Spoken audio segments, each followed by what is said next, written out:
apa itu transformasi BUMN yang menyeluruh di Kementerian BUMN. Itu yang terpenting, bahwa program bersih-bersih BUMN ini justru menjadi program yang kita sinergisitaskan dengan Kejaksaan Agung. Karena ini bagian dari tadi program gitu, bukan per kasus. Nah, karena itu transformasi hasilnya apa? Ini ada data-datanya. Kita mendapat penghargaan dari Komite ASN. Ini lembaga independen penilaian ASN. Bahwa ASN di BUMN sekarang top 2 sama Kemenq. Kita juga mendorong ya good corporate governance bersama KPK dengan adanya pelaporan ISO 37001 yaitu anti korupsi. Kita bersama KPK juga karena tugasnya KPK sekarang kan pencegahan salah satunya. LKHKPN, laporan kekayaan negara, tidak hanya di holding BUMN, sampai anak cucu kita lakukan sekarang. Nah, ini hasil-hasil yang kita dorong. Lalu apa impactnya? Ya, kita berharap yang namanya perusahaan negara itu harus sehat, harus memberikan dividen. Apalagi yang namanya sekarang defisit anggaran pemerintah itu naik dari 3% ke 6% karena adanya COVID. Nah, akhirnya apa? Ya inilah fungsi BUMN. Kita berkontribusi kepada keuangan negara. Di tahun 2020 itu 377 triliun kita kontribusi. Terdiri dari pajak, dividen, dan juga PNBP. Dan ketika saya masuk waktu itu di bulan November, ketika saya sedang mereview KPI-KPI yang ada ditargetkan oleh Bapak Presiden waktu itu, dan dalam pendalaman bersama para wamen saya, kita menggelitik ada beberapa perusahaan yang ini kok tata kelolanya jelek sekali. Dan kita lihat ini sudah sejak lama. Makanya waktu itu saya langsung menghadap Bapak Presiden. Bapak, ini ada seperti ini. Bapak Presiden bilang, loh berarti ini kejadian sudah lama, sudah 2006, 2013. Tetapi mungkin karena ini skandalnya besar, menyangkut banyak orang kuat. Dan pasti ada perlindungan-perlindungan hukum. Ya ini memang mesti jadi top to down policy Pak dari Bapak langsung. Kalau enggak mungkin kita kuat. Bapak Presiden bilang, jalankan. Saya dipanggil bersama Pak Jaksa Agung. Nah makanya waktu itu setelah kita melihat dengan fakta, bukti-bukti, ada investigasi audit dari BPKP, ada laporan dari BPK, kita melaporkan ini secara resmi ke Kejaksaan Agung. Dengan tujuan apa? Tentu kita tidak mau terjebak di hukumnya, kita di korporasinya. Dalam merestrukturisasi Jiwasraya perlu ada payung hukum. Yang supaya ketika ini dibawa ke pengadilan atau diputuskan bagaimana solusinya, itu ada punya kekuatan. Karena pasti dalam menyelesaikan kasus seperti korupsi di Jiwasraya ini tidak bisa hanya menghukum. Karena itu ketika kemarin saya diundang AFG atau holdingnya daripada asuransi BUMN dalam tahap penyelesaian Jiwasraya, saya memohon maaf. Bahwa apa? Memohon maaf, apa yang kita lakukan ini tidak mungkin sempurna. Sempurna milik Tuhan. Pasti ada yang tersakiti. Kenapa? Karena ada penipuan-penipuan di situ. Tetapi yang membedakan kita dengan kasus-kasus korupsi yang lain, itulah yang saya juga berapresiasi kepada Pak Jaksa Agung, bahwa ini ada solusi buat yang dirugikan. Bukan pending kasus yang tidak ada penjelasannya. Dan ini yang tersakitkan, berapapun yang dikembalikan, itu jelas black and white-nya. Dan ingat, banyak kasus-kasus dana pensiun korupsi dan juga korupsi asuransi sampai hari ini tidak ada solusinya. Betul. Semua yang ditipu tidak ada pengembaliannya. Kemarin pinjol sama. Mana ada kembaliannya sama yang tertipu? Gak tahu siapa yang mesti ditangkap. Dan tentu buat BUMN apa bagusnya? Ada isu ini terselesaikan. Menjerahkan para pemimpin-pemimpin BUMN berikutnya. Karena ini ada tapi punishment. Karena apa? Tidak adanya tata kelola atau sengaja tata kelola yang tidak mau diikuti. Yang akhirnya ya peristiwa ini terjadi. Pertanyaannya, kalau tidak ada kejelasan, ini akan bisa terjadi lagi. Menterinya ganti, direksinya ganti. Kalau ada payung hukumnya, tadi yang saya bilang, program ini tercatat, ini ada efek jerah. Dan ini yang saya sampaikan juga bukan arogansi dari apa ingin memenjarakan orang. Tapi tadi yang dikatakan Pak Jokowi, ini keadilan yang harus aku untuk rakyat yang dirugikan. Nah, kami dari Kementerian BUMN sekarang mendorong bahwa adanya perbaikan undang-undang keuangan. Di mana untuk asuransi kalau bisa disamakan dengan undang-undang perbankan. Supaya jelas yang memiliki asuransi tersebut kalau menipu ya dihukum seperti perbankan.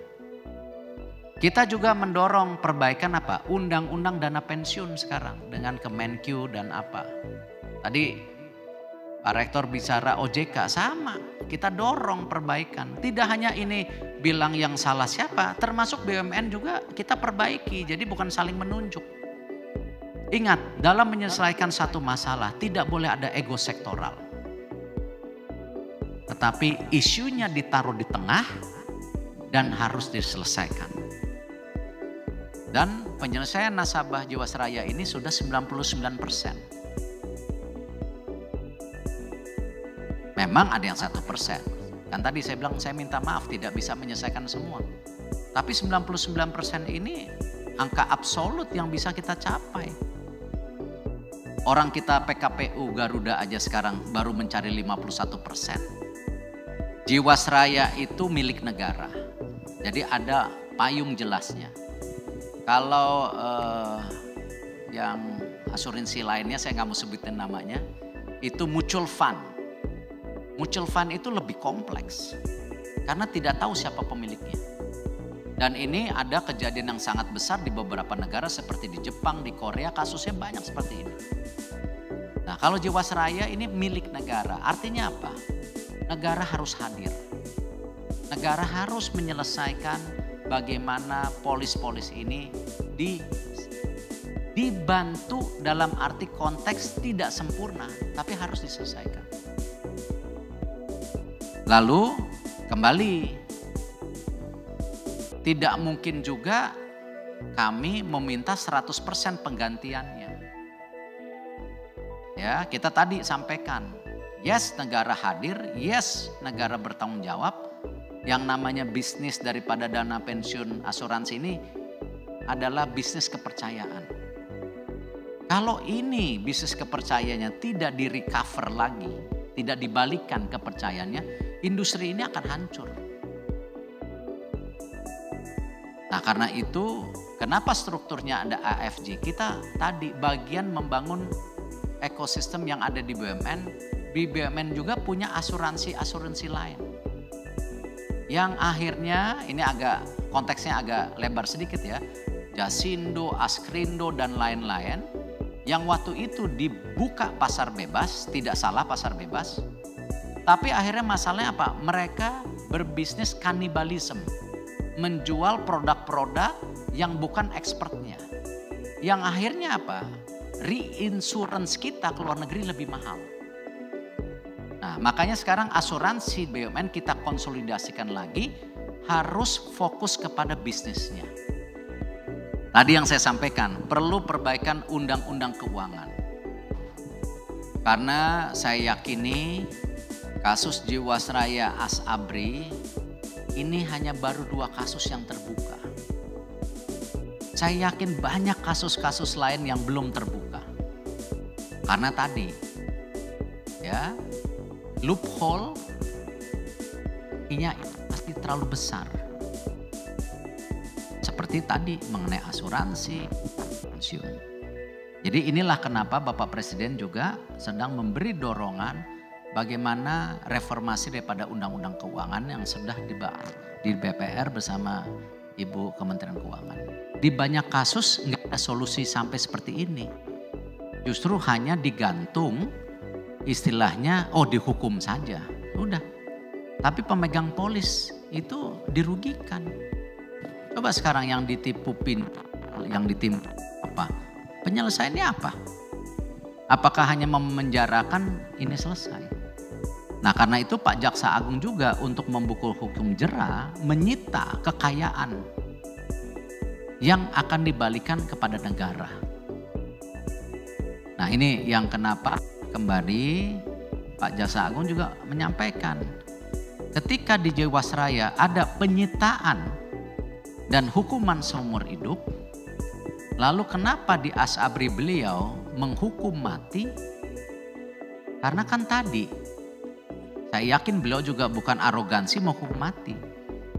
Tetapi ini 2 kasus yang berbeda dan ini penipuan mungkin terbesar selama sejarah Indonesia. Ini kalau dikatakan ini 40 triliun kurang lebih. Dan pelaku hanya beberapa orang. Nah, itu yang saya bilang. Tadi sebelum dari sini saya bicara di ikatan komite audit yang diketuai Pak Chandra KPK. Ya, saya bilang tadi white collars criminal ya ini lebih besar dari blue collars. Kalau blue collars ya jual tiket di bawah dapat kickback 1 juta. Tapi kalau white collars ini kepintaran yang luar biasa dan terbukti di banyak negara pun kalau tidak ada kepastian hukum, ini bahaya. Enron di Amerika, kurang apa Amerika? Masih terjadi penipuan. China yang udah pakai hukuman mati. Artinya apa? Korupsi tidak mungkin juga hilang. Tapi paling enggak kita harus meminimalisasi. Ini dengan 2 cara. Orangnya mesti punya amanah, punya akhlak, tetapi juga SOP harus ada. Nggak bisa hanya SOP, nggak ada juga orangnya. Atau hanya orang, nanti orangnya pensiun, SOP-nya nggak ada, berulang lagi. Nah, ini yang harus sama-sama tadi kenapa perbaikan daripada korupsi ini harus menyeluruh, tidak hanya sepotong-sepotong. Nah, karena itu kita mendorong kerjasama dengan Kejaksaan Agung. Terus juga kenapa? Kementerian Keuangan sedang merevisi juga yang namanya undang-undang tadi. Tapi penyelesaian harus terjadi. Uang negara yang hilang, tadi ada sitaan yang korupsi. Yang memegang polus harus juga diberi kompensasi sesuai dengan kesepakatan yang 99% tadi. Asuransi ini bisnis kepercayaan.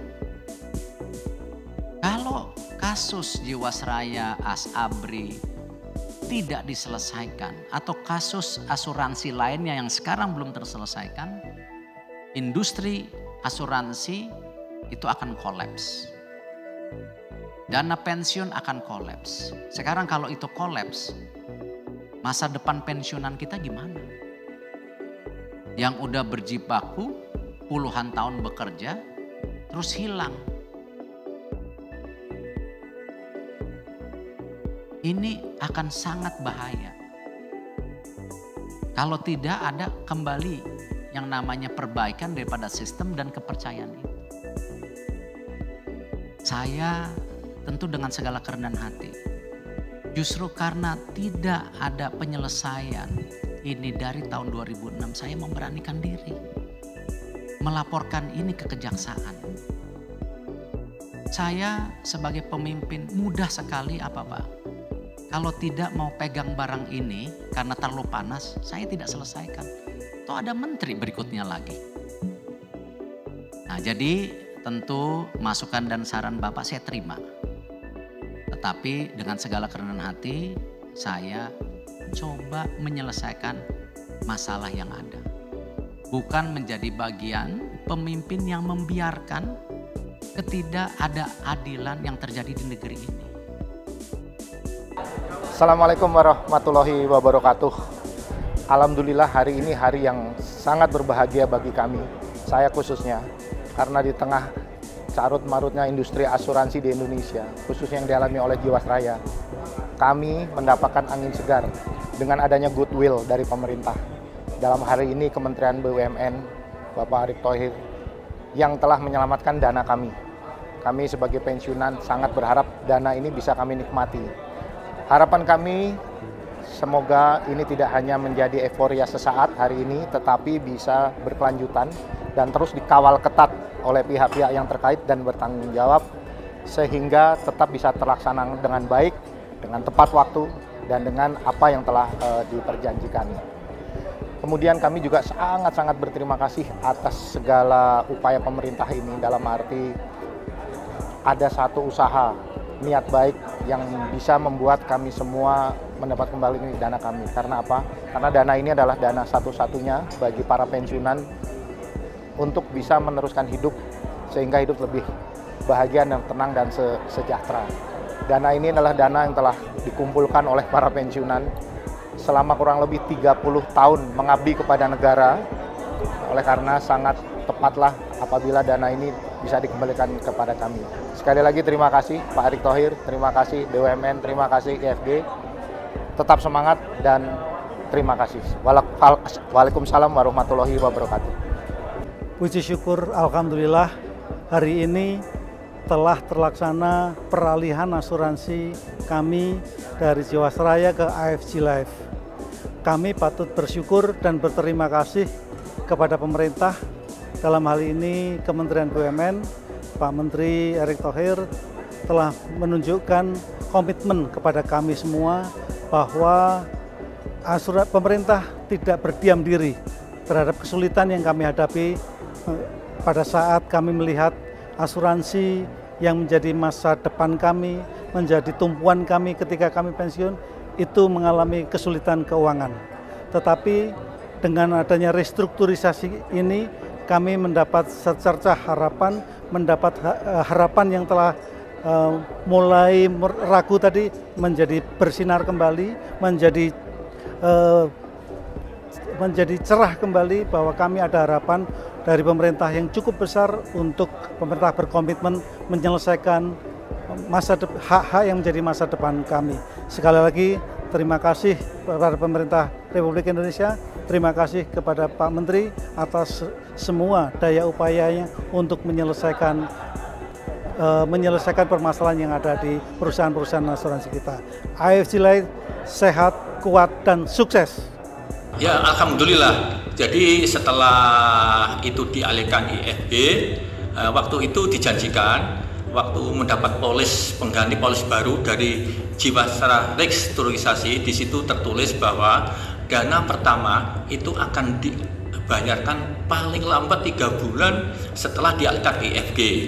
Dan waktu itu saya agak was-was karena nggak ada jelaskan paling lambat 3 bulan setelah dialihkan, tapi dialihkannya kapan dan kejelasan. Tapi setelah dapat SMS bahwa asuransi Jiwasraya telah dialihkan ke IFG, itu saya ditenang. Terus kemudian beberapa hari kemudian dapat SMS lagi, pembayaran pertama akan dibayarkan tanggal 21 Desember tahun 2021. Tapi alhamdulillah tanggal 20 sudah dibayar dan pagi-pagi sekali. Jadi tepatnya tanggal 20 jam 8.10 menit uangnya sudah cair. Maka untuk itu saya terima kasih banyak kepada IFG Life. Uang pertamanya malah dibayarkan maju dari jadwal yang telah ditentukan dari IFG Life.